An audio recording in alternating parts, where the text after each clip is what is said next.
You'll understand if I don't invite you to stay for coffee and cake.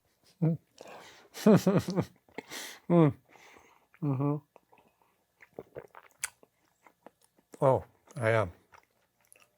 So see how. Also, it's a donut. Day.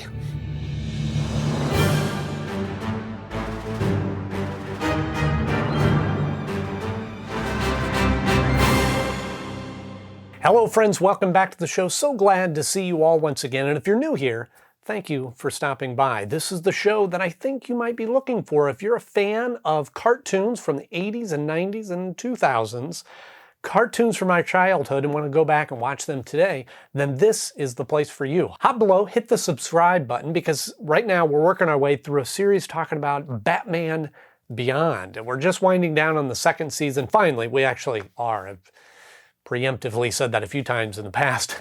It's a long season. But we're working our way through the final episodes of season 2. There's only one season left. Stick around, because today we're going to be talking about the episode April Moon, which originally aired on, ironically, April 22nd, 2000. Like that old song, April Moon? Yeah. I have to say, from the beginning of this episode, I really enjoyed the tone. I mean, it was a little off from what we've been seeing with Batman Beyond, and we'll get into all that later, but I kind of like it. I don't know if it was the music or just the writing of it or what, but it was kind of a groovy tone to the episode. And of course you have Ed Begley Jr. as the Doctor, so it's always fun when he pops up. But we'll talk all about that right after our 60-second Beyond Bomb Mad Stan Bomb, where I'm going to give you a complete synopsis of the episode in 60 seconds or less, or Mad Stan is going to blow some things up. Some kids that are bionically infused show up to rob this jewelry store. Batman shows up, can't stop him, but finds a servo motor, takes it to Bruce. Bruce goes, oh, I know who made that. And meanwhile, we see the kids go back to the doctor's shop and goes, oh, you got to fix this up. Oh, I don't want to. Well, you'll never see her again. So he does. And Terry is upset talking with Max. And Max goes, oh, let's try to see if we can get through to them. And she calls the doctor, and Batman shows up and pulls down the covers. And he gets the backstory that he had this, the doctor had this nurse, April, and she gets kidnapped, and these kids want him to infuse her, and he goes, okay, well then let me help you stop them. And he goes, oh no, they were just traitors. I was tricked. And he shows up. They go to the kids' hideout, and they see that April, his wife, is flirting and kissing the kids. He goes, no, this is terrible. And Batman is able to get the code word that shuts down their suits, which happens to be April Moon, the doctor's song with his wife, and they stop them. And then Batman and Bruce are together, and he goes, oh, that's a good thing that you thought of that song. I was with your help too. Does it count? I forgot about the tag at the end, was that Bruce was asking, oh, do you think that the kids know that he knows that April is with them now? And he goes, oh, I don't think so. And then they show him working on it. Yeah, don't hold back. Okay. Scary stuff. Shut up. We got no reason to be scared. Yeah, this episode started off really well. I like the idea of this new gang in town that has these, bionic enhancements to them. And the animation of that was really cool, where you saw the guy armoring up was neat. And the music with the saxophone had that little noir kind of detective vibe. Even a couple of shots later on, you see the Venetian blind kind of elements.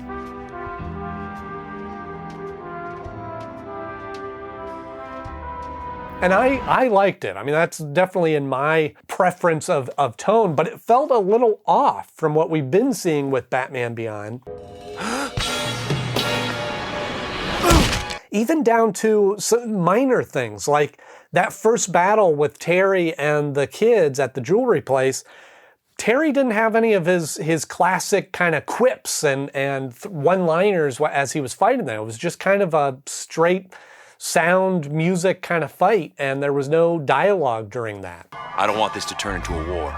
Not tonight. And I didn't realize this until I looked it up, but Terry doesn't use his batarang in the entire episode, which I don't know if there's another episode where he does that, but that's one of his favorite tools. So I don't know. I didn't look deep enough into this episode to see if this was different animators or story, what do you call those story people? Writers or artists, or something was different with this episode, but it was for me, it was kind of a welcome change. I could see how some people that really like the tone that we normally see from Batman Beyond might go, just felt off. I didn't really enjoy it. But I liked the story. I liked the setup of this doctor that was being held captive to do the bidding of these kids because he knows how to do the bionic stuff because they have his girlfriend.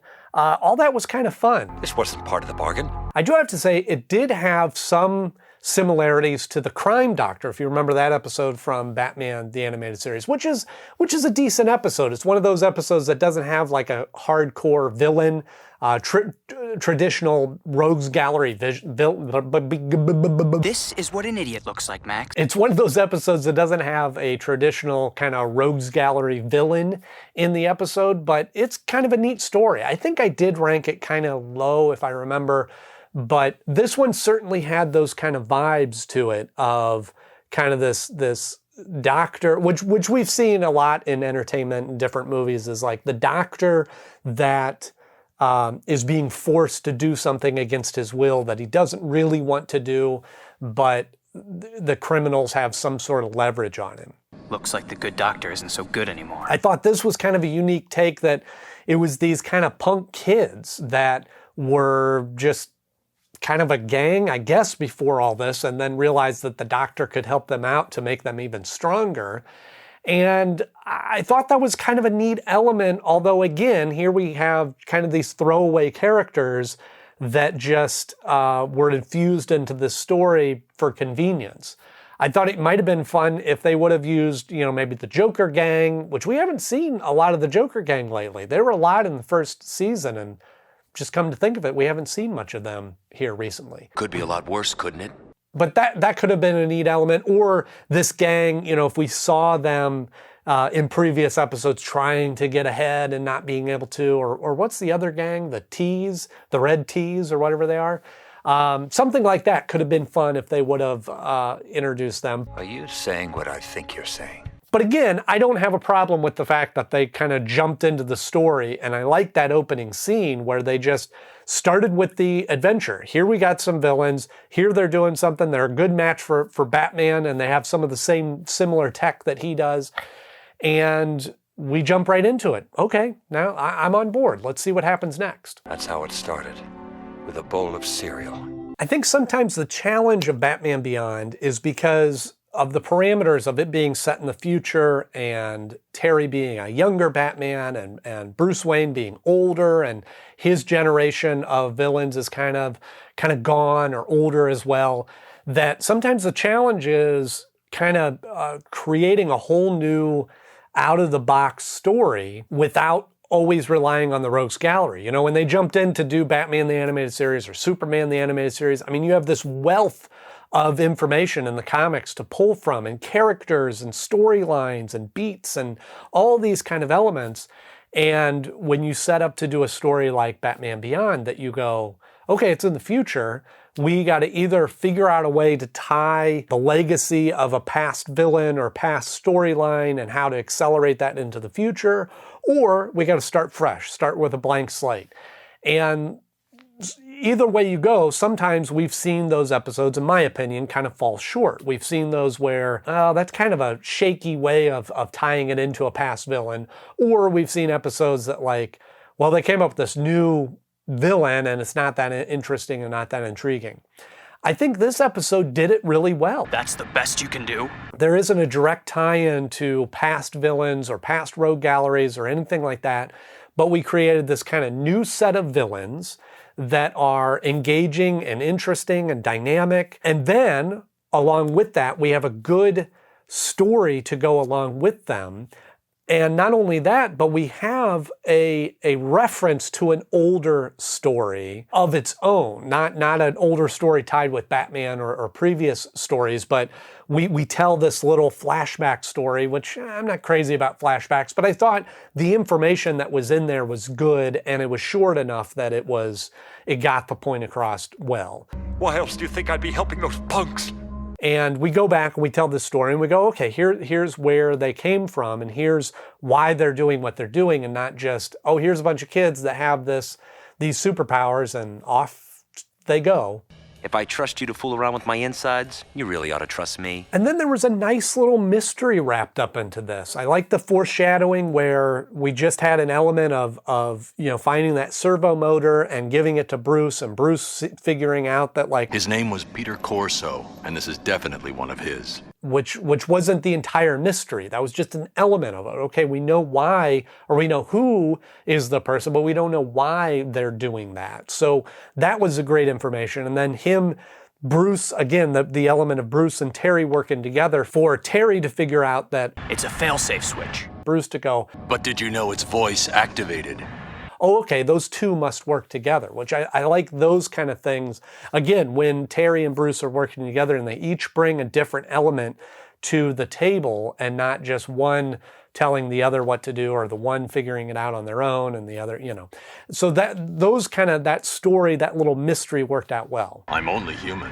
I keep forgetting. But, I mean, obviously it was a little on the nose when we go, okay, well, we're trying to figure out what that fail safe is, and it felt a little forced that Terry's looking at the picture going, oh, it's April and there's a moon, like that song, April Moon, which would have been, an oldies to Terry if it, I think that song came out in the 90s or something. For Terry to make that connection, it was a little bit of a stretch. And oh yeah, that was our song. I'm not gonna tell you.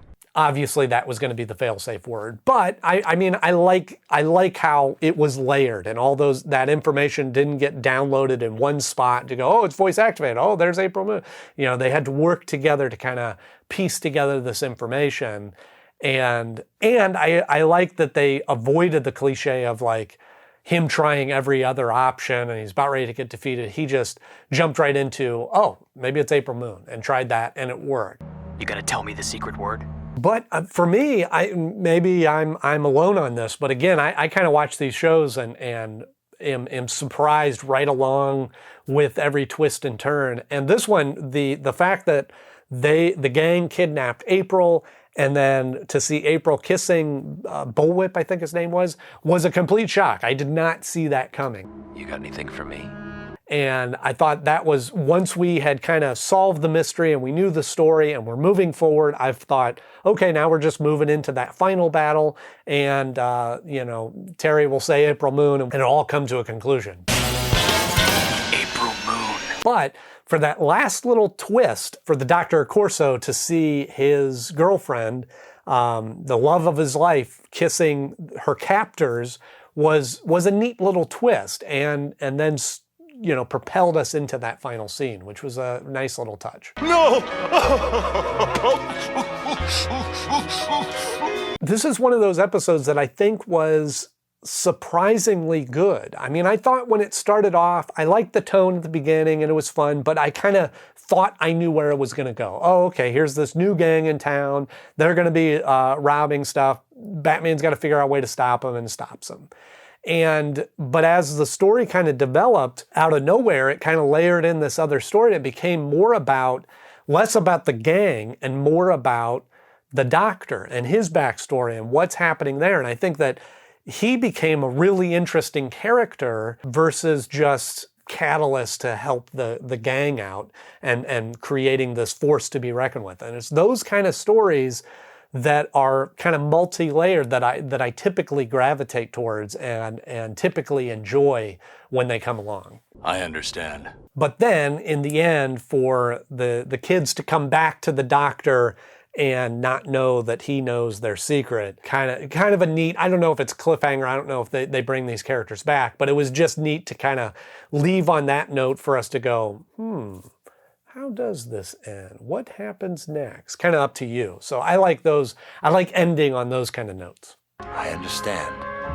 So when it comes time to rank this episode, yeah, it's a little different than some of the episodes that we have seen in the past, but I think that was a good thing. For me, again, I understand if you're kind of more in favor of the other tone and seeing more of a kind of a witty Batman with his quips and always in charge, but we got to see kind of a weaker Terry in this, to be frustrated that he wasn't able to stop him, but then there to be more of an interesting story.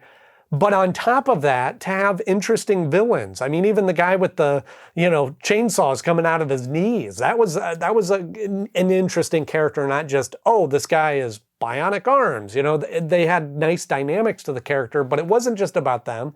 It was about the story as well. And I think having those multi-components in there made this episode rank higher on the list than I had initially thought that it would. So for all those reasons, this episode falls at the number 5 spot of my favorite episodes so far. That's right, solid in my top 10, just below Eyewitness, because I think that Eyewitness dealt with a story that is more akin to a Batman story of him threatened to have his secret identity revealed, and kind of a new take on that kind of old story.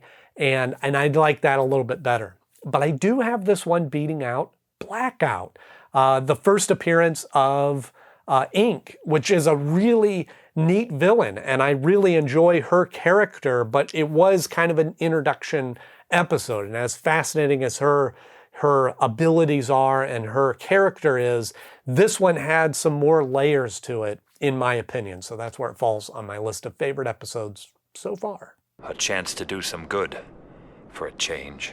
So my question for all of you is, if you could, would you get bionic improvements to your body? And if so, what would they be? Would you get bigger legs to jump further, or rocket packs that come out of your back, or lasers out of your eye? I mean, what would it be? I mean, there's, when you think of future tech and like the option of being able to do that, I don't know if I would do that. That still seems scary, but if it was like commonplace surgery and be like, hey, you can get whatever you want. You want to swim faster? We can get propeller feet for you. Or you want to be able to, there's practical things too of like, oh, an exoshell that comes in to save you from car accidents or something like that. I don't know.